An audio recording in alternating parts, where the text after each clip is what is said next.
Assalamualaikum warahmatullahi wabarakatuh. Kami dari kelompok Godin akan menjelaskan tentang selection sort yang beranggotakan Amar Ahmad Azhari Lubis, Fani Wijaya, dan Anissa Zeli Widiantika. Pengertian tentang selection sort. Selection sort adalah algoritma pengurutan sederhana yang bekerja dengan cara mencari elemen terkecil dari list dan menukarnya dengan elemen pada posisi pertama. Setelah itu, elemen terkecil dari sisa list diidentifikasi dan ditukar dengan elemen pada posisi kedua dan seterusnya. Prinsip kerja selection sort. Yang pertama, pemilihan elemen terkecil. Algoritma selection sort memulai dengan mencari elemen terkecil dari list. Yang kedua, penukaran dengan elemen pertama. Elemen terkecil kemudian ditukar dengan elemen yang berada pada posisi pertama. Yang ketiga, pemilihan elemen berikutnya. Selanjutnya proses diulangi untuk sisa list yang belum diurutkan. Langkah-langkah selection sort. Langkah-langkah ini sama dengan prinsip kerja selection sort sebelumnya.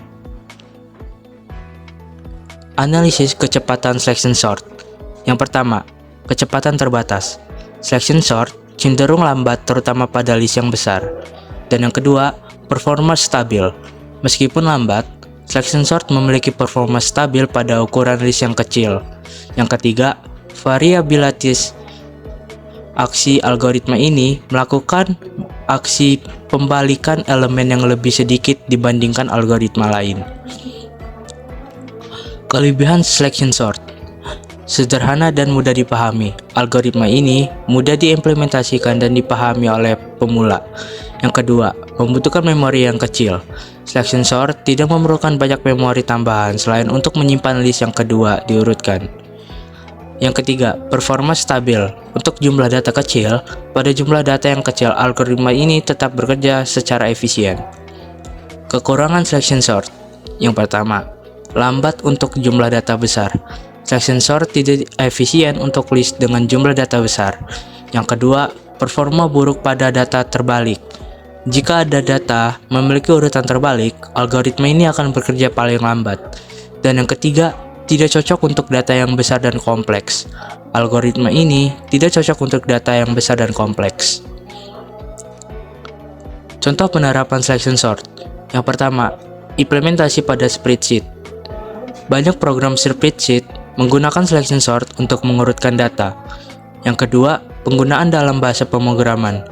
Bahkan dalam bahasa pemrograman, selection sort masih diterapkan dalam beberapa kasus spesifik.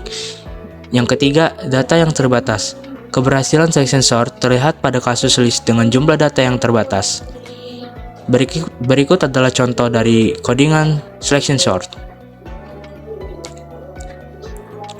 Kesimpulannya, algoritma pengurungan sederhana selection sort meskipun memiliki kelebihan dan kekurangan, tetap menjadi salah satu pendekatan yang sederhana dalam pengurutan data. Pemilihan yang tepat, pemilihan algoritma pengurutan harus didasarkan pada karakteristik data yang akan diurutkan. Sekian dari kami kelompok Godin. Wassalamualaikum warahmatullahi wabarakatuh.